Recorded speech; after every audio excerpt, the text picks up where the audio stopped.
Akhirnya Jinwoo mengetahui kalau penyerangan gate di Jepang berakhir dengan kegagalan. Ayah Jinwoo pun terbangun dari tidurnya, dan saat ia menanyakan kepada pegawainya, ternyata ia sudah tertidur hampir 24 jam. Pegawai itu memberitahukan tentang informasi kalau ada satu pasien yang terbangun dari eternal slumber. Dari informasi itu, ternyata pasiennya adalah ibu dari Jinwoo. Pak Yo berpikir, mungkin Jinwoo mempunyai kekuatan untuk menyembuhkan eternal slumber. Terlihat raksasa itu menangkap Yuri. Nasib Yuri berakhir menjadi cemilan untuk raksasa itu. Para militer menyerang para raksasa dari berbagai arah. Tampak para raksasa tidak menerima kerusakan dari senjata modern para manusia. Mengetahui hal itu, Sugimoto memerintahkan para anggota guildnya untuk menyerang para raksasa. Mereka berniat untuk melukai mata raksasa itu agar mengurangi mobilitasnya. Tapi tidak sesuai dengan perkiraan mereka, ternyata selain besar, para raksasa juga memiliki pergerakan yang cepat. Para reporter yang menggunakan helikopter memberitakan kalau sekarang kota Tokyo sudah hancur menjadi reruntuhan. Jinwoo yang melihat berita itu berpikir, kalau terus dibiarkan kerusakannya akan menyebar ke seluruh Asia. Saat Jinwoo berencana untuk segera ke sana, Jinah mengatakan kalau ia keberatan kalau Jinwoo pergi ke sana. Melihat adiknya khawatir, Jinwoo mengatakan kalau ia bekerja terlalu keras belakangan ini, jadi ia berencana untuk mengambil istirahat panjang. Sambil beristirahat di taman, Jinwoo memanggil Beru dan menanyakan kondisi adiknya saat ini. Beru juga dimarahi oleh Jinwoo karena ia terlalu banyak menonton drama kolosal. Beru menjelaskan kalau Jin-ah tidak banyak melakukan apa-apa selain tidur saja seharian. Mendengar itu, Jinwoo menyimpulkan kalau adiknya pasti mengalami trauma. Karena selama 4 tahun terakhir, adiknya tidak pernah menghentikan dirinya untuk pergi kemanapun. Saat Jinwoo berjalan-jalan, tiba-tiba ada mobil yang menghampiri dirinya. Di kantor Eugene Construction, Jinwoo bertemu dengan Pak Yu ayah Jinwoo untuk pertama kalinya. Sambil mengeluarkan selembar cek kosong, Pak Yu mengatakan kalau ia bukan orang kaya arogan yang berpikir segala sesuatu dapat dibeli dengan uang, terutama bila berurusan dengan seorang hunter tingkat S. Cek ini hanya sebagai tanda ketulusan darinya. Jinwoo menangkap maksud dari Pak Yu, apapun yang dibahas dalam ruangan ini harus dirahasiakan. Ia berpikir sepertinya ini bukan tentang mengajak dirinya untuk masuk ke dalam guild. Saat Jinwoo menanyakan apa yang diinginkan dari dirinya, Pak Yu mengatakan kalau ia juga terkena eternal slumber, sama seperti yang dialami ibunya Jinwoo.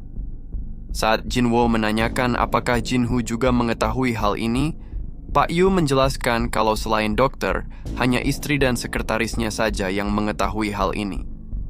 Pak Yu mengatakan kalau ia sudah mencari penyembuhannya kemana-mana, dan ia menemukan kalau hanya ada satu orang yang pernah terbebas dari keadaan ini. Ia merasa ini bukan kebetulan kalau orang itu ternyata ibunya Jinwoo. Hanya satu yang ia inginkan dari Jinwoo adalah kebenaran. Dan bila Jinwoo menolong dirinya, Pak Yu bersumpah akan selalu mengingat kebaikan yang Jinwoo berikan kepadanya. Pada hari itu, Jinwoo mengalami dilema. Ia merasa kalau dirinya dipaksa untuk membuat keputusan. Dari atas, para reporter memberitakan kalau kehancuran yang disebabkan oleh para raksasa sangat besar. Para raksasa menghancurkan gedung dan mencabut pepohonan, seperti ingin menghapus semua jejak kehidupan dari manusia. Dan ada yang membuat semua itu menjadi semakin parah, yaitu semua raksasa itu juga memakan manusia. Tapi yang menjadi masalah sebenarnya adalah raksasa yang terbesar itu. Raksasa yang lain sudah berpencar, tapi yang terbesar itu berjaga di depan gate. Apakah ia menjaga gate itu atau menunggu seseorang? Reporter itu mengatakan, kalau raksasa itu tampak seperti bukan makhluk hidup. Tentu mereka bernafas dan bergerak, tapi pergerakan mereka seperti robot yang diprogram. Dari 30 raksasa yang keluar, hanya 2 saja yang terbunuh. Mereka tidak yakin kalau Jepang akan bertahan sebelum semuanya rata dengan tanah. Di kantor Guild Jin, Jinwoo terkejut mendengar kalau Jinwoo berniat pergi ke Jepang. Jinwoo mengatakan Bila ia berhasil, semua orang di dunia akan mengetahui nama guild mereka. Jinwo berpikir, biasanya Jinhu selalu percaya kepada dirinya dan mengikuti semua keputusannya. Tapi kali ini berbeda, Jinhu terlihat khawatir. Mungkin karena para raksasa dan kerusakan yang dihasilkannya. Tapi Jinhu berubah pikiran dan mengatakan kalau ia akan ikut pergi ke Jepang bersama Jinwo. Jinho menjelaskan bahwa dari setiap kejadian yang membuat Jinwo diliput media, dirinya tidak terlihat dimanapun. Jinho mengatakan, hanya ada satu hal yang bisa ia banggakan, yaitu berada di sisi Jinwo. Tapi seluruh dunia tidak mengenali dirinya sama sekali. Jinwo menanyakan apa yang membuat Jinhu berubah pikiran, padahal Jinhu tidak menyetujui dirinya untuk pergi. Jinho menjawab kalau ia mempercayai Jinwo. Ia percaya kalau dirinya akan aman selama ada Jinwo di sisinya. Mendengar itu Jinwo tersenyum kecil dan berkata, ia hanya bercanda saja. Ia tidak berniat untuk pergi ke Jepang pada saat yang kacau seperti ini. Dalam perjalanan pulang Jinwo berpikir, sang arsitek sangat kuat sama seperti dirinya, meskipun ia sudah mencapai level 100 lebih. Ini adalah dunia yang luas, tentu akan ada yang lebih kuat daripada dirinya. Ia merasa harus berhenti memikirkan kalau dirinya dapat menyelesaikan semua masalah. Ia bukan seorang pahlawan. Saat akan makan, Jinwoo teringat kembali akan pertemuannya dengan Pak Yu. Jinwoo menolak cek itu dan mengatakan kalau ia tidak dapat membantu masalah Pak Yu tentang Eternal Slumber. Pak Yu seakan tak percaya dan bertanya lagi, bagaimana bisa ibunya Jinwoo sembuh secara sempurna? Jinwoo menjawab, bila ia tahu caranya dan ingin menghasilkan dari itu, ia tidak akan tutup mulut selama ini. Lalu Jinwoo berpamitan dan meninggalkan Pak Yu. Di dalam lift, Jinwoo merasa tidak enak hati dan merasa kalau ia seharusnya jujur kepada ayahnya Jinhu. Jinwoo merasa kalau ia tidak mengenal siapa Pak Yu sebenarnya. Bisa saja Pak Yu merencanakan sesuatu yang berbahaya, atau mungkin Pak Yu berbohong soal penyakitnya. Jinwoo menyadari kalau Holy Water of Life sangat terbatas jumlahnya, dan ia harus menggunakannya secara bijak. Tawaran Pak Yu sangat menggoda dirinya, tapi Jinwoo hanya merasa tidak yakin saja. Sekarang ia harus memutuskan pilihan yang ada di depannya. Jinwoo mengatakan kalau ia akan pergi kepada ibunya. Jinwoo berpikir, banyak orang yang lebih kuat darinya di luar sana. Tapi selama dirinya dapat naik level, ia harus keluar ke medan perang untuk bertumbuh semakin kuat. Ibunya mengatakan, ayah Jinwoo juga sama seperti ini. Ia pergi di tengah-tengah makan malam kapanpun ada panggilan darurat. Ia akan membantu Jinwoo mengemas barang-barangnya setelah makan malam.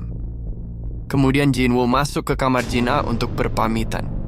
Jinwoo mengatakan kalau ia akan kembali dengan selamat, dan ia bersyukur setiap kali ia kembali ke rumah.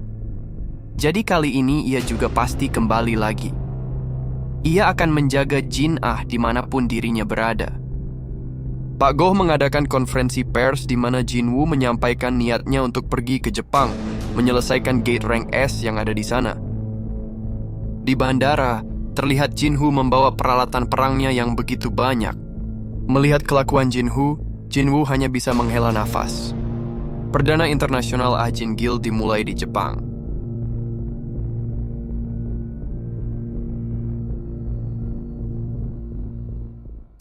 Terlihat para militer sedang mengevakuasi warga yang masih ada di perkotaan. Ternyata truk yang ada tidak mencukupi untuk membawa semua warga yang berkumpul di sana. Pasangan tua itu menolak untuk pergi meninggalkan para warga yang terluka. Prajurit itu memutuskan akan tetap bersama mereka yang tinggal menunggu evakuasi selanjutnya. Tiba-tiba ada getaran, dan ternyata para raksasa sudah sampai di lokasi mereka. Para prajurit langsung melepaskan tembakan ke arah raksasa, dan tangan salah satu raksasa sudah mendekat untuk menangkap mereka. Tiba-tiba sebuah tombak hitam menghujam raksasa itu dan mendorong raksasa itu menjauh dari para warga. Ternyata itu adalah tombak dari Jima, dan Jinwoo mengatakan kalau di sini berbahaya dan mereka harus menjauh dari sini secepatnya. Lalu tiba-tiba ada batu yang jatuh dari reruntuhan gedung akan menimpa mereka. Jinho dengan sigap melindungi mereka dengan perisainya. Jinho mengatakan kalau ia akan tinggal untuk membantu evakuasi para warga. Mendengar itu, Jinwoo menyerahkan evakuasi itu kepada Jinho dan bersiap untuk menghadapi para raksasa. Jima langsung menyerang para raksasa. Tampak Jima mendominasi para raksasa tanpa perlawanan yang berarti.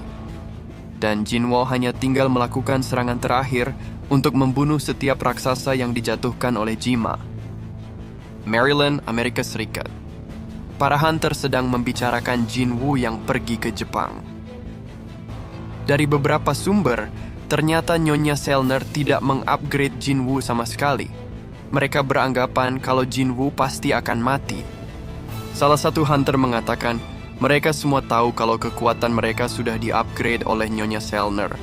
Jadi mereka lebih tahu dari siapapun kalau semua hunter mempunyai batas. Walaupun Jinwoo sudah dibangkitkan kembali, mereka rasa Jinwoo terlalu memandang tinggi dirinya sendiri. Hunter itu mengatakan kalau monster serangga tidak dapat dibandingkan dengan raksasa. Hunter yang besar kepala akan selalu berakhir tragis. Lalu para hunter itu mulai bertaruh kapal, rumah, dan lain-lain kalau Jinwoo akan mati dalam 1 atau 2 hari. Mendengar taruhan mereka, Thomas Andre berkata kalau ia tidak yakin akan prediksi mereka. Dan ia bertaruh gedung Scavenger Guild bahwa Jinwoo akan selamat. Dan Thomas Andre menyarankan agar mereka fokus saja dengan Gate Rank S yang muncul di sini. Ia mengira-ngira berapa banyak dari mereka yang akan selamat setelah Dungeon Break besok. Sambil melihat keluar ke arah gate, Thomas Andre berkata, ia rasa mereka semua akan mempunyai pesta sendiri setelah Dungeon Break terjadi. Para reporter memberitakan kalau terjadi sesuatu yang sangat sulit dipercaya. Para pasukan Jinwoo menjatuhkan raksasa itu satu persatu. Tampak raksasa itu sedang dimakan hidup-hidup oleh pasukan serangga milik Jinwoo. Di tempat lain tidak jauh dari sana, terlihat raksasa akan menangkap seorang anak kecil. Tiba-tiba sebuah bayangan hitam menebas putus tangan raksasa itu. Ternyata bayangan itu adalah Igris yang datang untuk menyelamatkan anak kecil itu. Tampak Iron melompat mengarah ke raksasa itu dan langsung menggeprek kepala raksasa itu hingga pecah. Serangan Iron begitu kuat menyebabkan gelombang yang besar. Igris tampak risih melihat kelakuan Iron yang sangat barbar. Terlihat Iron malah meraung merayakan usahanya mengalahkan raksasa itu dan tersenyum mengejek ke arah Igris. Melihat kelakuan Iron, Igris hanya bisa menghela nafas dan menggeleng-gelengkan kepalanya. Dari kejauhan, Jinwoo memperhatikan Iron yang sedang menikmati pertempurannya setelah ranknya naik. Tampak seorang prajurit berterima kasih atas pertolongan yang Jinwoo berikan kepada mereka. Jinwoo merespon dengan mengacungkan jempolnya dan mengatakan kalau prajurit itu sangat berani dan melakukan tugasnya dengan baik. Lalu Jinwoo meminta Jinho agar membawa semua orang ke tempat yang aman dan mulai membersihkan area sekitar mereka. Setelah semua orang pergi dari sana, Jinwoo mendekati mayat raksasa dan mengekstrak mereka satu persatu. Semenjak Jinwoo membantu Jepang, kota-kota yang diduduki para raksasa satu persatu mulai diambil kembali. Matsumoto akhirnya menyadari apa yang sudah dikatakan Goto sebelumnya. Dari semua hunter yang sudah ditemuinya, tidak ada yang sekuat Jinwoo. Matsumoto mengatakan kalau situasi mereka sedang gawat sekarang. Ia meminta Jinwoo agar berfokus pada pertahanan kota Osaka saja. Matsumoto berpikir kalau Jinwoo tidak mungkin dapat mengalahkan semua raksasa. Sementara Jinwoo menahan para raksasa, ia akan bernegosiasi dengan negara lain. Tapi jawaban Jinwoo mengejutkan Matsumoto karena ia menolak mengikuti rencana yang disiapkan oleh Jepang. Saat itu Matsumoto tidak mengerti apa yang Jinwoo rencanakan. Tapi sekarang ia mulai mengerti kalau Jinwoo berencana mengalahkan semua raksasa sendirian. Jinwoo terlihat serius seperti memikirkan sesuatu saat ia melihat para raksasa yang sudah diekstrak menjadi pasukan bayangannya. Ternyata Jinwoo sedang berpikir dengan keras akan nama yang akan diberikan kepada raksasa itu. Akhirnya ia memutuskan untuk memberi nama mereka dengan angka 1, 2, 3, dan seterusnya. Jinwoo mengatakan kepada Jinhu kalau ia akan pergi sebentar dan meminta Jinhu untuk beristirahat dahulu.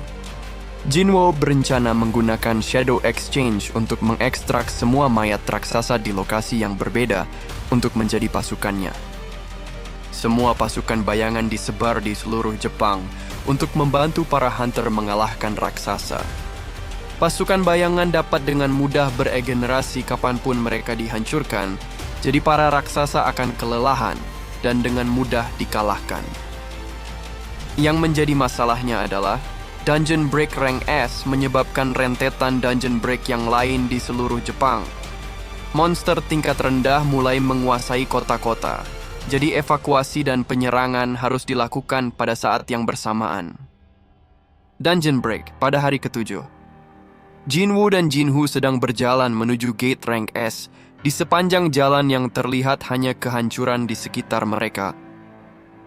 Lalu Jinwoo bertemu dengan Hanekawa yang mengatakan kalau selain dirinya, semua hunter sudah meninggalkan kota Tokyo. Mereka tidak dapat menilai kerusakan yang sudah terjadi di kota Tokyo saat ini. Para raksasa sudah menyebar ke seluruh arah.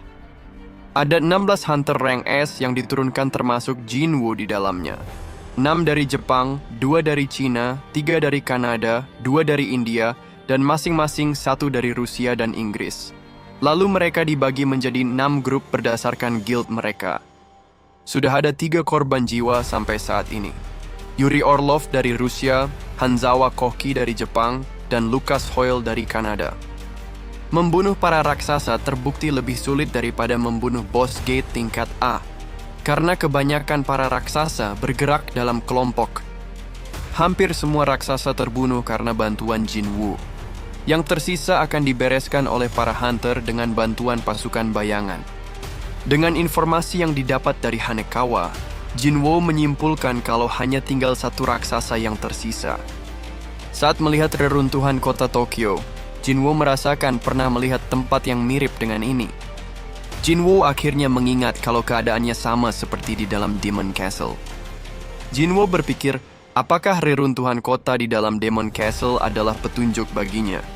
Lalu apa yang sang arsitek coba untuk beritahukan kepadanya? Sang arsitek sudah lama mati, tapi tidak ada kontak apapun kepadanya. Jinwoo merasa kalau tubuh asli sang arsitek masih ada di suatu tempat. Bila Demon Castle adalah pertanda untuk masa depan, Jinwoo yakin dapat mencegah apa yang akan terjadi. Untuk inilah ia berlatih selama ini. Ia tidak ingin dikontrol oleh kekuatan yang lebih besar, oleh karena itu ia tidak akan berhenti mencari kekuatan. Lalu Jinwoo meminta Hanekawa untuk memulai penyerangan karena bala bantuan sudah tiba. Lalu datanglah pasukan bayangan dari tim pertama yang dipimpin oleh Igris, Iron, dan Task. Lalu disusul pasukan bayangan tim kedua yang dipimpin oleh Jima dan Teng. Dan yang terakhir, datanglah biru si semut nakal. Lalu Jinwoo meminta agar Jinhu membawa Hanekawa untuk pergi menjauh dari sini. Setelah mereka berdua pergi, Jinwoo kembali mengekstrak beberapa raksasa menjadi pasukan bayangannya. Setelah dirasa pasukan bayangannya sudah siap, Jinwoo memerintahkan semua pasukan bayangannya untuk maju menyerang. Seluruh pasukan bayangan bergerak serentak mengikuti perintah Jinwoo. Para pasukan mempunyai satu tujuan, yaitu mengalahkan raksasa besar yang menjaga gate itu. Tapi hanya dengan 1 serangan saja, ratusan pasukan bayangan Jinwoo langsung menghilang. Jinwoo cukup terkejut akan kekuatan raksasa itu. Raksasa itu sangat besar sekali ukurannya, dan ia mengeluarkan energi yang sangat menakutkan. Jinwoo merasa kalau perasaannya sangat tidak enak. Ia hampir tidak percaya dengan apa yang ia lihat sekarang. Tapi dari pengalamannya, hanya ada 2 cara untuk menghilangkan rasa tidak enaknya itu. Ia bisa saja lari dari apa yang membuat dirinya tidak enak dan melupakannya. Atau cabut sepenuhnya akar dari sumber masalah yang ada. Tampak pasukan bayangan tidak ada apa-apanya dibandingkan raksasa yang besar itu. Pasukan semut berusaha menyerang raksasa itu menggunakan jumlah mereka yang banyak. Tapi dengan sekali tendang, pasukan semut itu langsung musnah. Beru langsung naik pitam melihat pasukan semutnya dilecehkan oleh raksasa itu.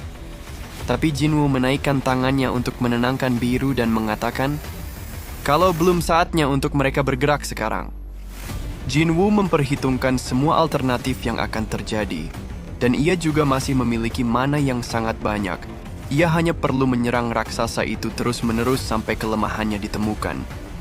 Jinwoo terus memperhatikan dari jauh, dan pasukan bayangan terus menyerang raksasa itu dari segala arah. Akhirnya setelah beberapa saat, Jinwoo menyimpulkan kalau raksasa itu melindungi seluruh tubuhnya dengan mana. Karena itulah raksasa itu tidak bertahan dan percaya diri akan perlindungan miliknya. Tapi Jinwoo teringat kalau raksasa itu pernah sekali menahan serangan yang diarahkan ke mukanya. Untuk membuktikan dugaannya, Jinwoo memanggil Kaisel. Bersama dengan Beru dan Igris, mereka melancarkan serangan ke arah mata raksasa itu. Setiap serangan yang mereka arahkan ke mata, raksasa itu selalu berusaha untuk menghindarinya. Melihat perilaku raksasa yang selalu menghindar, membuat Jinwoo dan yang lainnya semakin gencar untuk mengincar mata raksasa itu. Akhirnya Jinwoo berhasil melukai mata raksasa itu. Tanpa ampun, Jinwoo terus menyerang raksasa yang sudah terdesak itu. Hanekawa yang dari jauh melihat pertarungan itu mengatakan kalau ini bukan lagi pertarungan antara hunter dan monster. Ini adalah pertarungan monster melawan monster. Pertahanan raksasa pun semakin melemah. Jinwoo menggunakan skill Commander Authority untuk memperkuat serangannya dan menambahkan skill mutilasi pada setiap serangannya. Akhirnya mata raksasa itu pun pecah. Melihat itu, Jinwoo memerintahkan Beru untuk terus menyerang tanpa henti. Tanpa diduga, Beru malah menembus masuk melalui mata raksasa yang pecah itu. Jinwoo terus menyerang dari luar, sedangkan Beru dari dalam mengobok-obok isi kepala raksasa itu. Hingga akhirnya, raksasa itu mencapai batasnya dan memuntahkan darah. Dan berakhirlah raksasa besar yang menjaga gate itu. Setelah raksasa itu dikalahkan, Jinwoo mendapatkan notifikasi musuh telah dikalahkan. Kemudian Jinwoo memanggil Jinwoo dan mengatakan itu sangat luar biasa. Ia tak percaya kalau Jinwoo berhasil mengalahkan bos raksasa itu. Dalam hatinya Jinwoo berpikir, kalau sistem tidak mengatakan bos dungeon telah dikalahkan, yang berarti penyerangan ini belum berakhir. Tidak ada asap hitam, yang berarti ia tidak dapat mengekstrak raksasa itu. Tiba-tiba perhatian Jinwoo tertuju pada mayat raksasa itu, dan ternyata itu Beru yang perlahan keluar dari mulutnya. Walaupun raksasa itu sudah mati, tapi mananya masih bisa menutupi kehadiran Beru. Tiba-tiba gate itu bergejolak, mengeluarkan gelombang mana yang sangat besar. Jinwoo mengkhawatirkan keadaan Jinwoo, beruntung Igris dengan sigap sudah melindunginya. Ternyata gate itu menghisap mana dari mayat raksasa itu. Tidak pernah terjadi sebelumnya, gelombang mana itu sampai menggores pipinya. Jinwoo meminta Jinwoo agar tetap di sini, karena ia akan masuk ke dalam gate. Sesampainya Jinwoo di dalam gate, ia terpukau akan besarnya ukuran tempat itu. Lalu Beru memberitahu Jinwoo kalau ada seseorang di dalam, dan sepertinya orang itu tertawa dengan keras. Jinwoo berpikir, kalau orang itu aneh, musuh masuk ke dalam markasnya tapi ia malah tertawa. Ternyata orang itu dalam kondisi dirantai, dan saat bertemu Jinwoo, ia menyambut Jinwoo dengan sebutan Monarch. Orang itu meminta agar dibebaskan dari rantai itu. Ia tahu apa yang Rulers rencanakan, dan ia harus memberitahukan kepada Monarch yang lain. Tapi tiba-tiba orang itu tersadar kalau Jinwoo bukanlah Monarch yang ia kenal. Jinwoo menanyakan, apakah para Rulers yang melakukan ini kepadanya? Orang itu menjawab, kalau para Rulers menggunakan dirinya sebagai batu loncatan dan pondasi untuk perang yang akan datang. Jinwoo berpikir, ia sudah sering berbicara dengan monster yang mempunyai kepintaran, tapi tidak ada satupun yang dapat menceritakan asal-muasal mereka. Lalu Jinwoo menanyakan, siapakah Rulers yang dimaksud orang itu? Orang itu menjawab, kalau para Rulers adalah musuh para Monarch dari dahulu kala. Jinwoo pun ingin memastikan siapa identitas orang itu yang dirantai di sini. Orang itu mengakui dirinya sebagai seorang Monarch. Orang itu mengatakan Mungkin sekarang semua monarch dan para rulers akan mengejar Jinwoo. Tapi sekarang, Jinwoo tidak memiliki kekuatan untuk menghadapi mereka semua. Jinwoo membutuhkan sekutu untuk bisa melawan balik. Orang itu meminta agar Jinwoo melepaskan segelnya, dan ia berjanji akan membantu Jinwoo. Jinwoo mengatakan, seorang monster mau membantu dirinya yang seorang manusia. Ia berharap dirinya akan percaya begitu saja. Orang itu mengatakan kalau begitu ia akan membuat Jinwoo percaya. Lalu orang itu merapalkan sihir dalam bahasa monster, dan tiba-tiba muncul notifikasi di hadapan Jinwoo. Ternyata orang itu raja dari para raksasa, the monarch of the beginning, yang bernama Legia.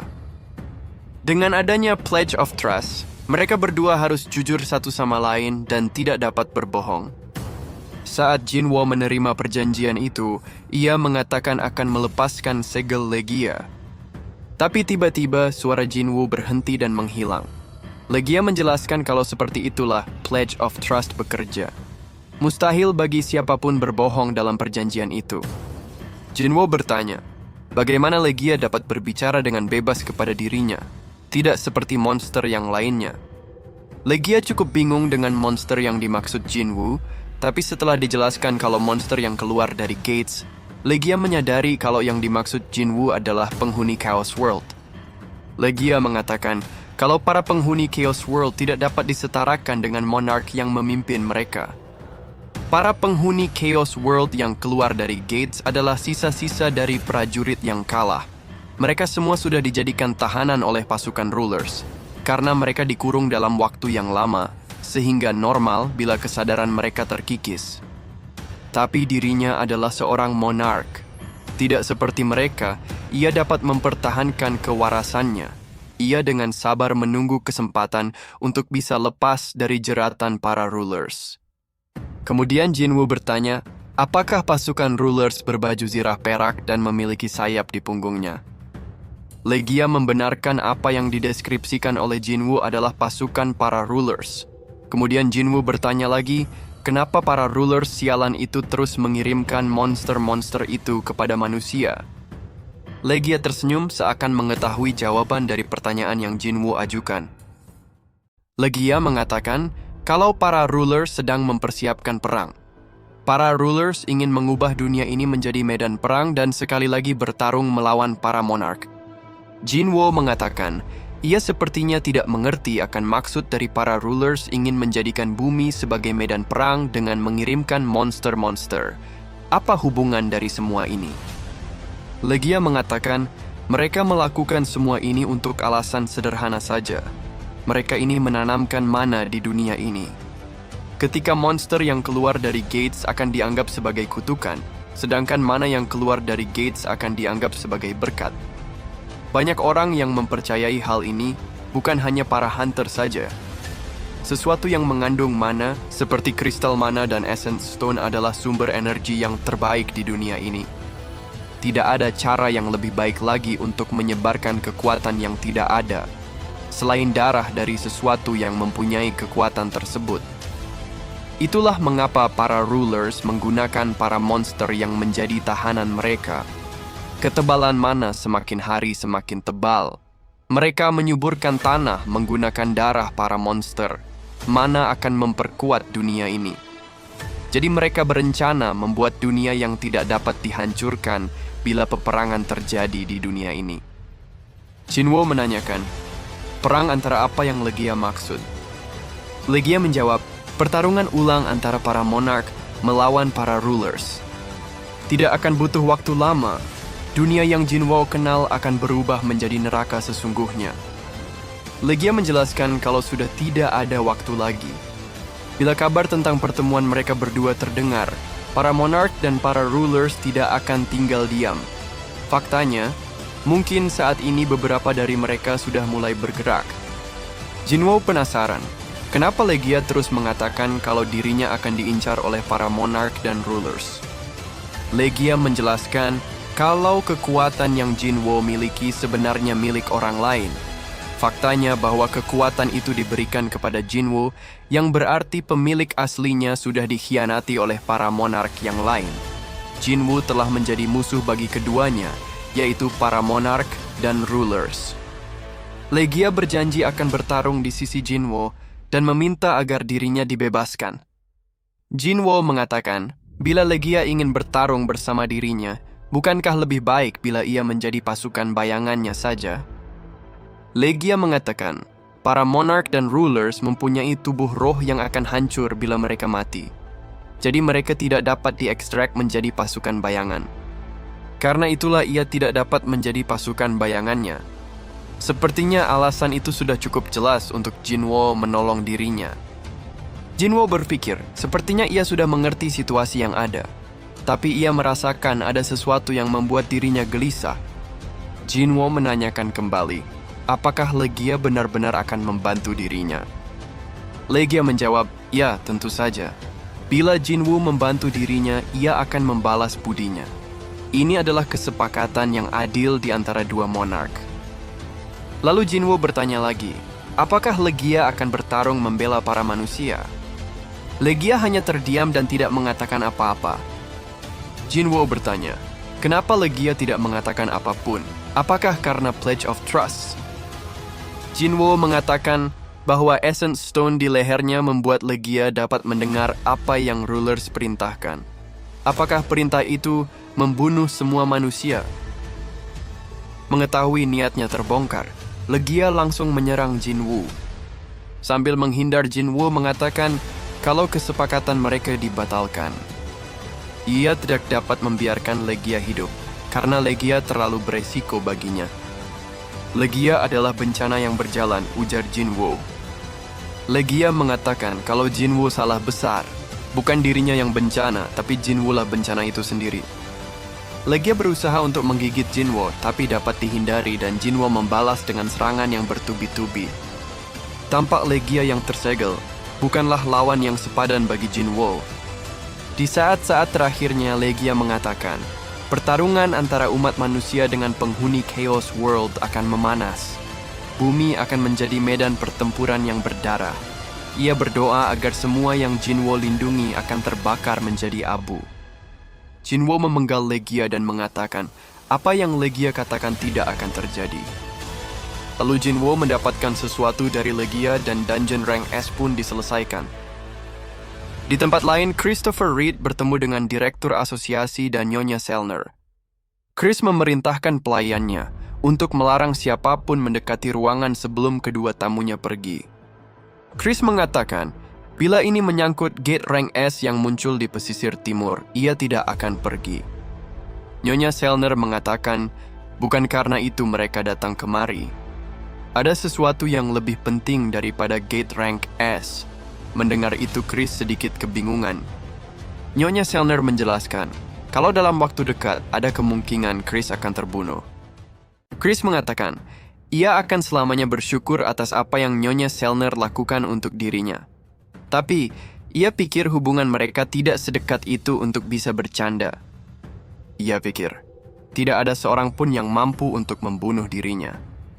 Nyonya Selner mengatakan, belakangan ini ia mendapatkan mimpi tentang Chris.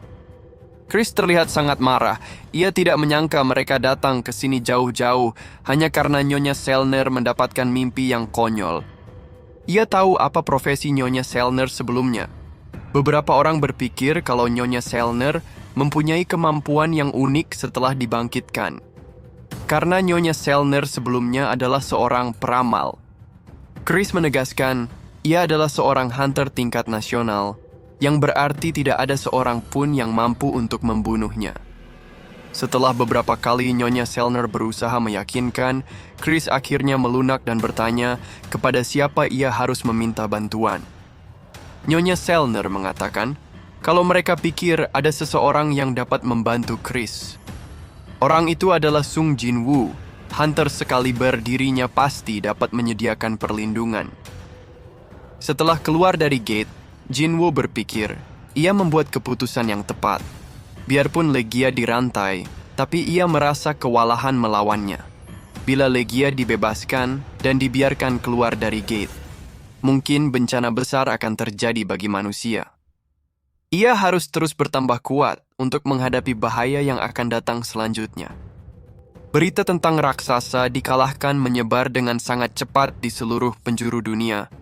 Media sosial ramai dengan postingan tentang kemunculan hunter tingkat nasional yang baru.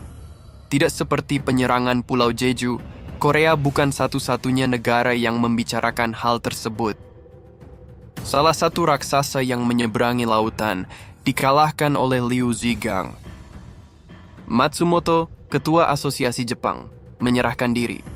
Tidak diketahui ia akan bertanggung jawab atau tidak atas tindakannya.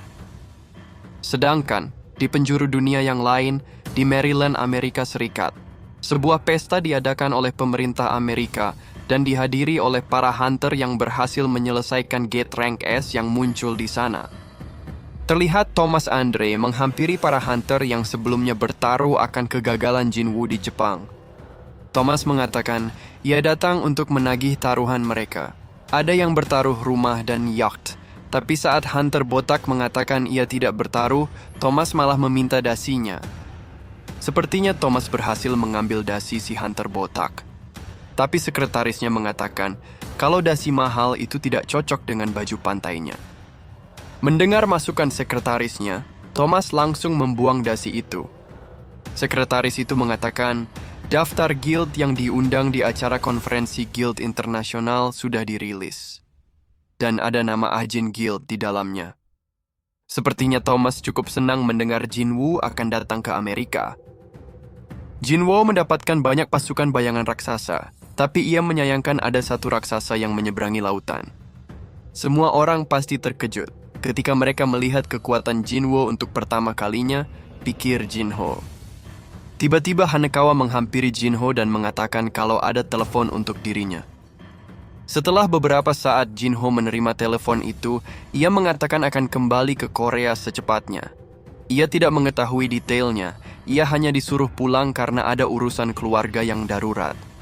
Jinho pun bergegas pulang ke Korea. Di Bandara Incheon, terlihat sekretaris Pak Yu yang datang menjemput Jinho. Sekretaris itu mengatakan, Jinho harus tetap tegar di saat yang seperti ini. Rinciannya akan ia jelaskan dalam perjalanan. Pak Yu Myung-han sudah tertidur karena eternal slumber. Sekretaris itu melarang Jinho untuk mendekat. Hunter yang tidak dapat mengontrol mananya hanya akan memperburuk keadaannya. Lalu sekretaris itu menyerahkan binder kepada Jinho dan mengatakan, ini adalah sesuatu yang Pak Yu kerjakan sebelum ia tidak sadarkan diri. Ia membawa itu kemana-mana bila Pak Yu terbangun dan memintanya. Tapi ia pikir, Jinho lebih membutuhkan ini daripada dirinya. Ternyata binder itu berisi potongan surat kabar dengan Jinho yang ada di dalamnya. Jinho mengatakan, sepertinya buah tidak jatuh jauh dari pohonnya. Siapa sangka kalau ayahnya juga memiliki kebiasaan yang sama dengan dirinya, mengumpulkan artikel berita yang disukainya. Sekretaris itu mengatakan, Pak Yu mengumpulkan semua yang berkaitan dengan keluarganya dan juga pencapaian terbaru yang Jinho dapatkan. Bukan ayahnya tidak mencintai dirinya. Pak Yu hanya berekspektasi tinggi karena Jinho sangat disayang olehnya. Lalu mereka berdua pun meninggalkan tempat itu. Tiba-tiba Jinho merasakan sesuatu dan menoleh, tapi tidak ada apapun di sana. Setelah dipastikan mereka berdua sudah pergi, Jinwoo muncul dari skill kamuflasenya. Melihat Jinho menangis, membuat Jinwoo patah hatinya. Lalu Jinwoo membuka Elixir of Life.